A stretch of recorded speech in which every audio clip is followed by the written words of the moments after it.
ये तमाम इदारे बशमूल हमारी अदलिया हम काले कोर्ट को वुकला को ये कर्नर करना चाह रहे हैं, क्योंकि हम रूल ऑफ लॉ की बात करते हैं, हम कानून की बात करते हैं, हम बुनियादी हकूक की बात करते हैं, हम फंडामेंटल राइट्स की बात करते हैं, हम गरीब और अमीर का बिल्कुल मुसावी लेके चलना चाहते हैं।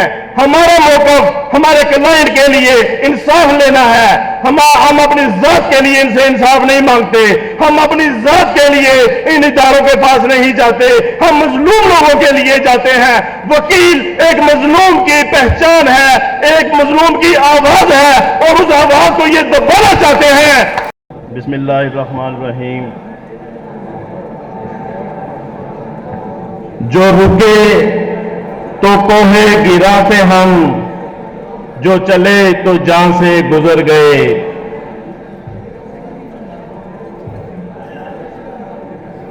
रूल ऑफ लॉ, कानून की बालादस्ती,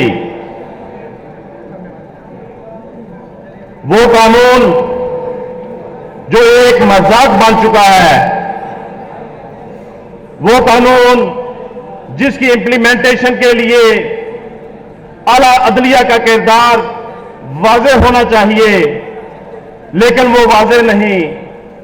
यही वजह है कि हमारी honourable supreme court bar association की कैबिनेट और हाई कोर्ट बार एसोसिएशन की कैबिनेट ने आज मुल्क के मुहाफिज, कानून के मुहाफिज अपने वुकला भाइयों और बहनों को इकट्ठा किया।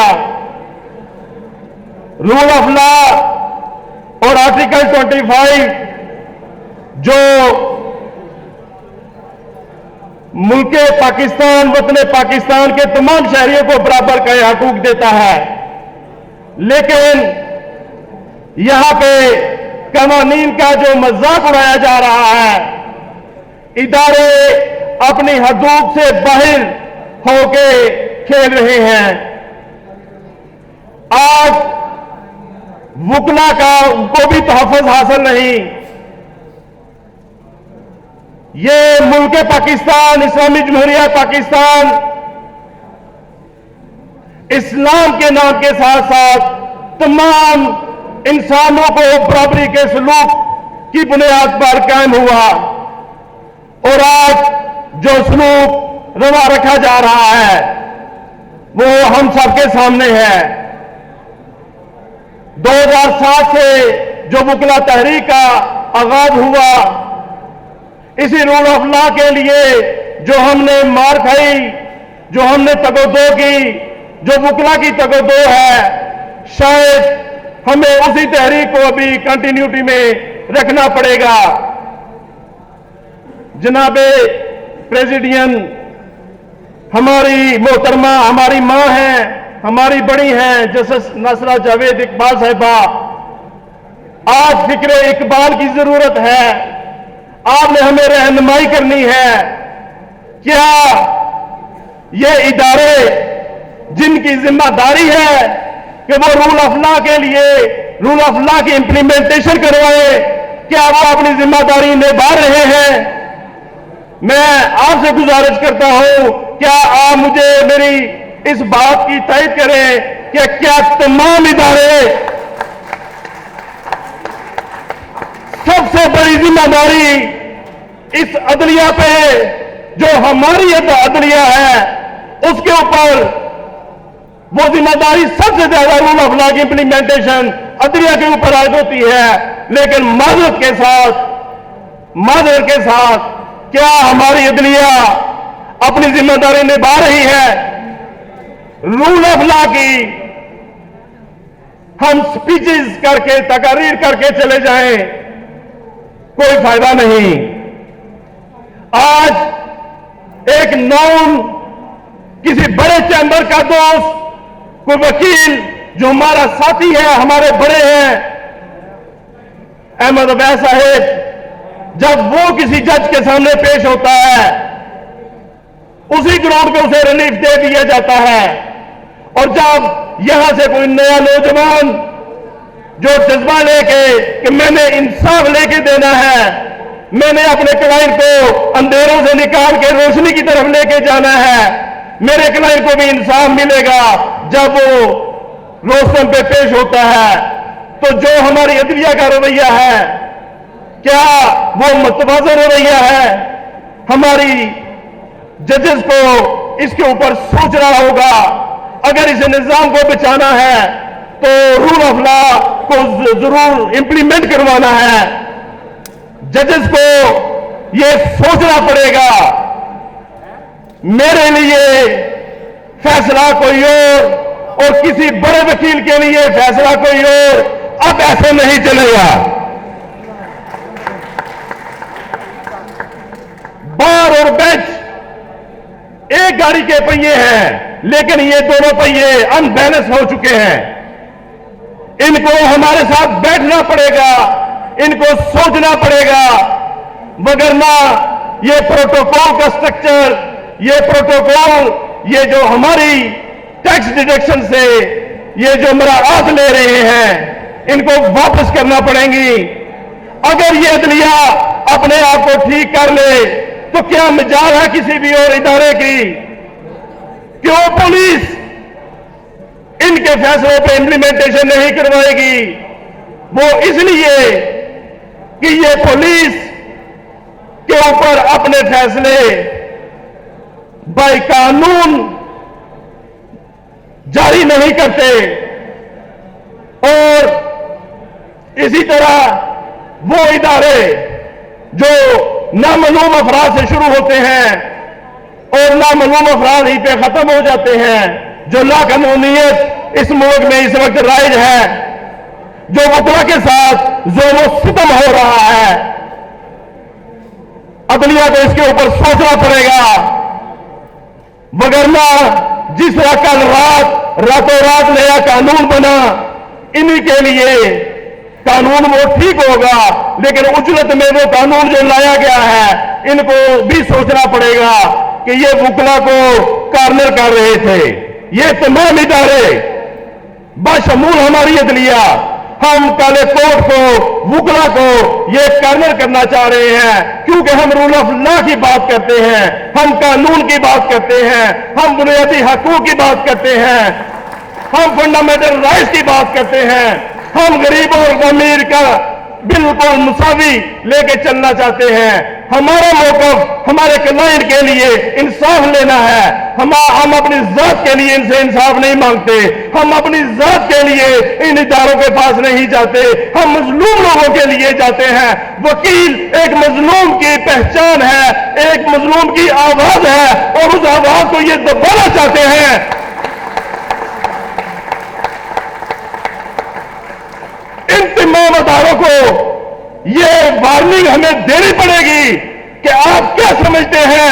आप वकला को गिरफ्तार करके आपने जिस तरह हसन न्याजी को गिरफ्तार किया विदाउट एनी रीजन, बगैर किसी लॉजिक के, क्या वो कानूनी है? आप उसे गिरफ्तार पहले करते हैं, उसके खिलाफ एफआईआर बाद में करते हैं। क्या ये आप हक के आप ठीक कर रहे हैं? मैं समझता हूं ये नहीं। जो कुछ ये हो रहा है, जो मुल्क पाकिस्तान में हो रहा है, जो निगरान हुकूमत कर रही है, क्या वो ठीक हो रहा है? हमें वकला को आगे आना पड़ेगा। हम आपको वाज़ेह पैगाम देते हैं, आप बाज आ जाए। आप हर इंसान को, हर पाकिस्तानी शहरी को उनके हकूक दे, वगरना हमारे टैक्सों से आपको प्रोटोकॉल मिलता है, हमारे जजेस को प्रोटोकॉल मिलता है, हमारे रिटायर्ड 20वें ग्रेड के ऑफिसर्स को प्रोटोकॉल मिलता है। जब आप रिटायर्ड होकर वापस आते हैं तब आपका क्या सूरत हाल होती है। वो ना हो कि रिटायर्ड होने के बाद यहाँ पे आप आए, चाहे वो कोई जज है, चाहे वो किसी भी इदारे के सरबराह है, चाहे वो आर्मी से बिलोंग करता है, चाहे वो पुलिस से बिलोंग करता है, वो है तो मुलाजम, वो है तो हमारे पैसों से, हमारे टैक्सों से वसूल करने वाली मराहत का वो हमारा सर्वेंट, वो गवर्नमेंट सर्वेंट है, वो आवाम का मुलाजिम है, वो आवाम का मुलाजिम है, वो आवाम का मुलाजिम है। उसे आवाम का मुलाजिम बन के पढ़ना चलना पड़ेगा, ना कि हमारा हुक्मरान। ये हक हुक्मरानी हम तुमसे अब छीन लेंगे। ये हक हुक्मरानी आवाम का हक है। वो तभी मुमकिन है जब रूल ऑफ लॉ की मुकम्मल तौर पर इंप्लीमेंटेशन होगी।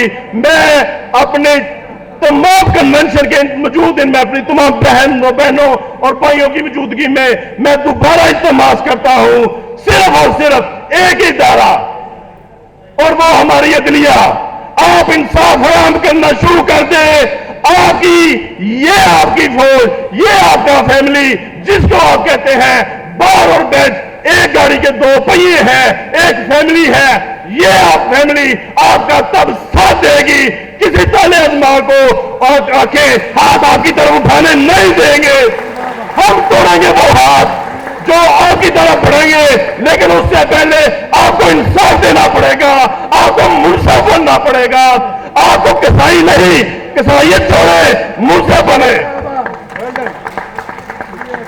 जो आज आप राना आसम के साथ कर रहे हैं, जो हसन नैजी के साथ कर रहे हैं, जो मियां मेहरान के साथ कर रहे हैं, जो आप उकरा के साथ कर रहे हैं, आप इनको दहशतगर्द बना रहे हैं। छोटी सी बात होती है, क्या माजी में ये मसाइल नहीं रहे? क्या इस घर में फैमिली में लड़ाई झगड़े नहीं होते? तो बड़े उसमें इन्वॉल्व होते हैं। लेकिन अब यहां पे क्या हो रहा है, हमारे बड़े इन्वॉल्व होते हैं और ऑर्डर करते हैं कि इसके ऊपर 788 की FIR लॉन्च करवा दो। ये रूल ऑफ लॉ की इंप्लीमेंटेशन नहीं है, ये वायोलेशन है, और वायोलेशन आप सब कर रहे हैं। आपको इसका ख्याल करना पड़ेगा, आपको सोच विचार करनी पड़ेगी। आप भूल चुके हैं, आप प्रोटोकॉल में, सिक्योरिटी के हसार में आप महफूज हैं। नहीं, ये फौज जिस दिन बाहर निकलेगी, ना तो DHA बचेगा, ना बहरिया टाउन में कोई महफूज रहेगा, ना मदर टाउन में कोई महफूज रहेगा। फिर हम देखेंगे कैसे आप रुकावटें खड़ी करते हैं, कैसे आप इंसाफ फराहम नहीं करते। आपको इंसाफ देना पड़ेगा, हम इंसाफ लेना जानते हैं। आपको रूल ऑफ लॉ पे इंप्लीमेंटेशन करवानी पड़ेगी। आप बाज आ जाए, आप यहां पे मराद लेके मरने के लिए बैरून मुल्क चले जाते हैं, हमारा सरमाया लेके बैरून मुल्क चले जाते हैं, अपने बच्चों को बैरून मुल्क सेटल करते हैं, वहां मरने के बाद दफन होने के लिए हमारे पास आते हैं, इस वतन अजीज की मिट्टी के पास आते हैं, इन भाइयों के पास आते हैं कि उठाओ कांधों पे, हमें कब्र में उठा दो, हमें यहां पे जगह दे दो। तो इस बात को सोच लो इससे पहले कि वक्त गुजर जाए। आपके लिए यह बेहतर होगा कि रूल ऑफ लॉ आर्टिकल 25 की मुकम्मल तौर पर इंप्लीमेंटेशन करवाए। यही आपके लिए बेहतर है, यही आपके बच्चों के लिए बेहतर है, यही मुल्क के मुस्तकबिल के लिए बेहतर है। यही आपकी ये जो 10वें ग्रेड की जो 90% अवाम है, इसके लिए भी खुदारा सोच लें। यही आपके लिए और यही अवाम के लिए बेहतर है। बहुत शुक्रिया।